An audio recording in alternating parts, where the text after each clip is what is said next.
आपकी कृपा से सब काम हो रहा है। मेरे आपकी कृपा से सब काम हो रहा है। करते हो क्यों कन्हैया, करते हो क्यों कन्हैया, मेरा नाम हो रहा है। मेरे आपकी कृपा से सब काम हो रहा है। ये कौन पढ़ाई कर रहे हो भाई? पहले पढ़ रहे थे, अब गाना गाने लगे। अरे तुम कौन हो भाई? हम यहाँ अपना बकरी चरा रहे हैं का? क्यों, गाना और पढ़ाई एक साथ नहीं हो सकती क्या? गाना गाने से मूड फ्रेश और शांत रहता है। जान नहीं रहे हैं कितना मूड फ्रेश होता है। ललुआ रात भर एकदम हारमोनियम टेरत रहता था। का मिल गया? और मंगरू चाचा के बेटा बुधना तो माने एकदम दिन के रात एक से इतना नाचता था, बढ़िया भी नाचता था, लेकिन मैंने काम मिल गया झू। सब के सब जाके इसी गाय भैंस बैल चरा रहे हैं। मूड फ्रेश हो रहा है।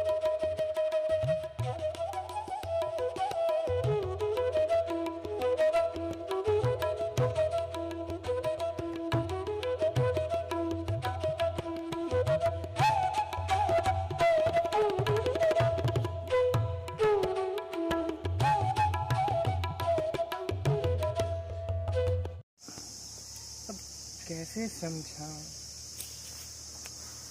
सरस्वती माँ का तो नाम सुना होगा। हाँ तो का आप ही जानते हैं क्या? हमारे गांव में मूर्ति रखा था है। अच्छा तो ये बताओ, उनके हाथ में क्या क्या होता है? विद्या की देवी है तो किताबें न रहेगा, आउ का रहेगा? लगता है तब तुमने ध्यान से नहीं देखा। उनके हाथ में किताब के अलावा वीणा भी होती है। वीणा किताब, अब आप मेरे दिमाग मत पकड़ाइए। ना आपका बात ना हमार बात, हम किसी आऊ के बुलाते हैं।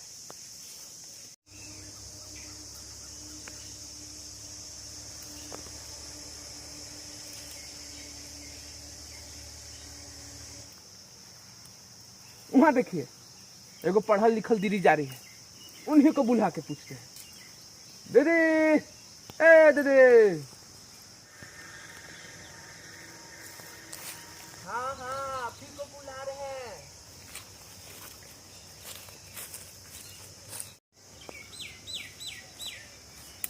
क्या हुआ?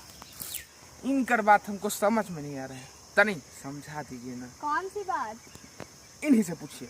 क्या हुआ? वो क्या है कि मैं पढ़ते पढ़ते थक गया, तो सोचा कि गाना गुनगुना लूं। तब तक से ये आ गया और कहने लगा कि गाना गाने और नाचने से पढ़ाई बाधित होती है और जीवन बर्बाद होता है। तब से मैं इसको समझा रहा हूँ कि पढ़ाई के साथ अदर एक्टिविटी करना बहुत अच्छा होता है, लेकिन ये मेरी बात समझ ही नहीं रहा है। ओह, तो ये बात है।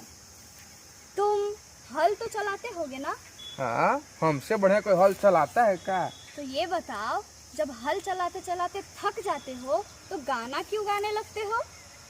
काहे कि मूड खूब बढ़िया फ्रेश हो जाए और बैलवा भी बढ़िया से काम करने लगता है। हाँ, तो ये भी जो है पढ़ते पढ़ते थक गया था, तो इसीलिए गाना गाने लगा, ताकि इसका भी मूड जो है फ्रेश हो जाए और ये फिर से बढ़िया से पढ़ने लगे। बस। अब समझ में आया? तो का तुम बैलवा और हरवा वाला बतवा समझाए थे का? ठीक है, अब हम चलते हैं। ए दीदी, हाँ, सुनिएगा, एक बात है, तनी समझा दीजिए ना। ओ वीणा और किताब वाला बतिया।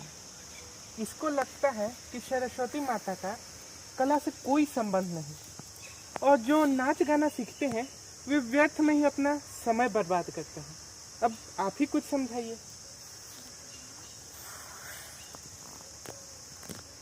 देखो, सरस्वती माता के हाथ में किताब भी होती है और वीणा भी होती है। वीणा का मतलब कि गाते समय एक बजाने वाला यंत्र होता है। इसका अर्थ ये हुआ कि सरस्वती माता केवल किताबी ज्ञान की देवी नहीं है, संगीत भी उन्होंने ही हमें दिया है। और संगीत ही क्या, जितनी भी कलाएं हैं, जैसे नाटक हो गया, नृत्य यानी डांस, चित्रकला, मूर्ति कला, इस तरह की जितनी भी कलाएं हैं वो सब हमें ईश्वर ने दिया है। इसलिए इन कलाओं को सीखने वालों का और इन सारी चीज़ों का सम्मान करना चाहिए। और हमारे ग्रंथों में भी लिखा है कि ग्रंथ माने? हे भगवान, ग्रंथ का मतलब कि जो हमारी धार्मिक किताबें हैं। अच्छा, गीता, भागवत, रामायण। हाँ, बिल्कुल वही। इन ग्रंथों में भी कला जगत को महान बताया गया है। और एक बात, आज के ज़माने में इस कला जगत से लोग बहुत पैसा कमा रहे हैं।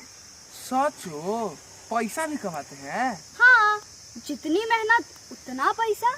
अच्छा, तो बुधना, ललुआ, उस सब का काहे नहीं पैसा मिलता है? काहे कि वो ठीक से नहीं सीखा। ठीक से नहीं सीखा या किसी ने मदद नहीं की। और एक बात, जो पढ़ने वाले बच्चे होते हैं उनका पढ़ाई के अलावे जो समय बचता है उसमें अगर उनको किसी तरह की कला सिखाई जाए तो वो कभी भी जीवन में गलत दिशा में नहीं भटकते।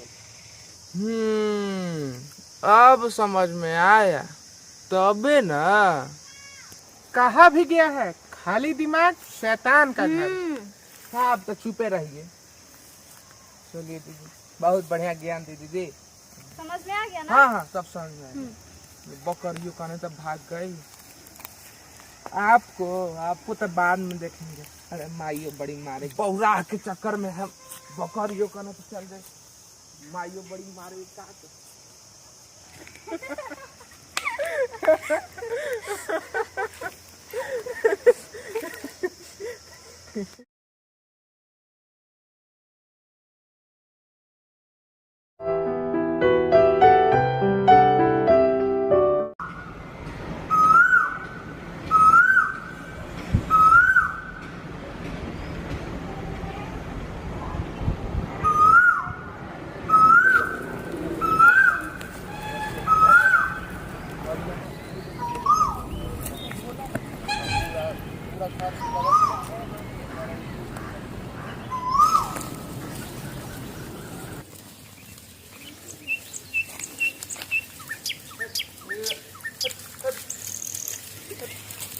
अबे पता लगा।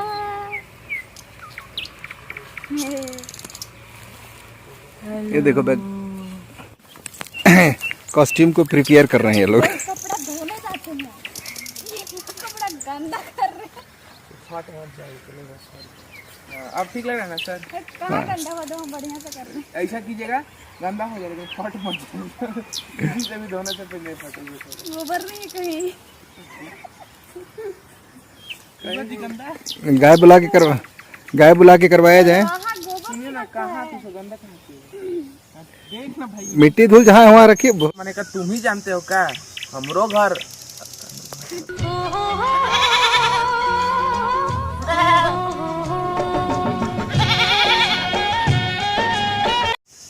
हम किसी अरे थोड़ा सा करोड़ हो गया है, चल थोड़ा सा जगह